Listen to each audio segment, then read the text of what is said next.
Bamwita Rocky Kimomo, umusobanuzi wamamaye mu busobanuzi bwa filime.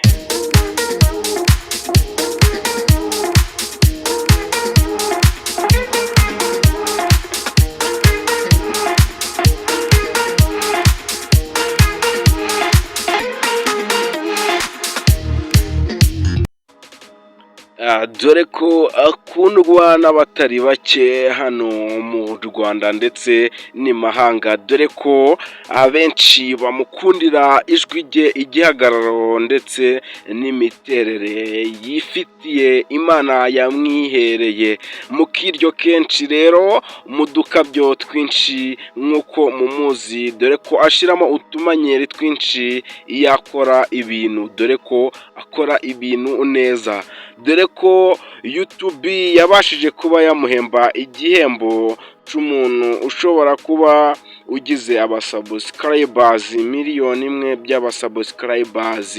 Rero yabashije kuba yahabwa ico gihembo, YouTube ibasha kuba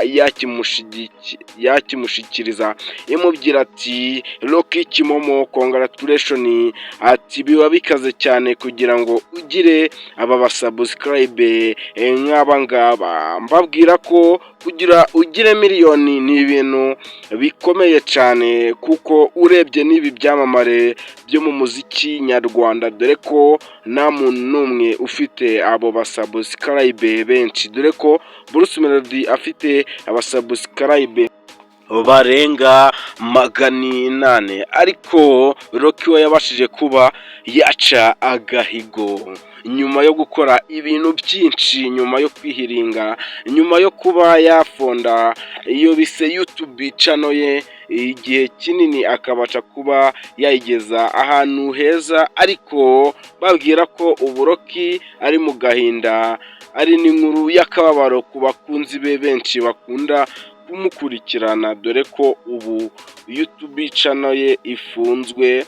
Ase wakibaza ati se ifunzwe kubera iki? Ati byaba byaragenze bite kugira ngo babashe kuba bayifunga, dore ko ahubwo nk'uko byagiye bigaragara bayifunze, bayihagaritse, yabaye removed kuri YouTube channel cyangwa se kuri YouTube, dore ko Rocky Kimomo ubu ari mu gahinda gakomeye. Ni umusore wari umajije kuba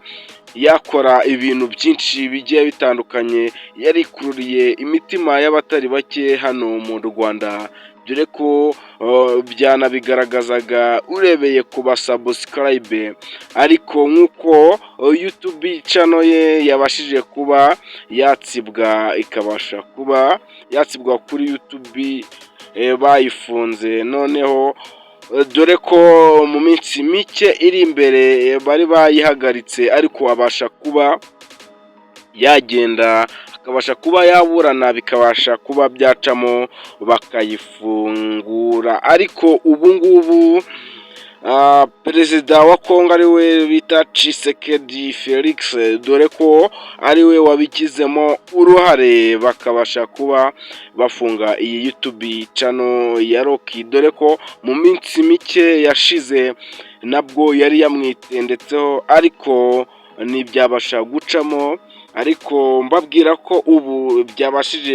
yabashije kuba yahigura imihigo yahize Tshisekedi, ubwo niwe mvuga, nubwo yahize ibintu bitari byiza, dore ko yabashije kuba yavuga ati Rocky ibintu byose agenda anyuzaho kuri YouTube channel ngo ni amabanga akomeye y'igihugu cya Kongo. Aravuga ati ntabwo byakunda, ibi bintu bigomba gusubigwaho. Rero ubwo yabashije kuba yamupolitikira YouTube channel ye ya Rocky Kimomo, babasha kuba bayihagarika, ariko Rocky Kimomo akomeze yihangane, akomeze arebe ukuntu wenda yagenda akareba ko YouTube channel ye yagaruka, kuko birababaza cyane, yaramajije kuyigeza ahantu heza cyane. Ubu rero Rocky dore ko nawe aticaye, ubu nawe ari kubikurikirana ngo arebe icyakogwa, dore ko avuga ati YouTube channel yanje nibwo buzima bwanjye, dore ko ari umusobanuzi wa filime ndetse agakora n'ibiganiro yashiraga kuri YouTube channel ye, dore ko filime zo yazicishaga kuri website ye. Ikinyamakuru Igihe gisohoye inkuru aka kanya kivuga ko Rocky yabonye YouTube channel ye, ubu yatangiye no gusohora ibiganiro bigiye bitandukanye. Ubwo ni amahirwe Rocky Kimomo n'Amashaba yabashije kuba yagira.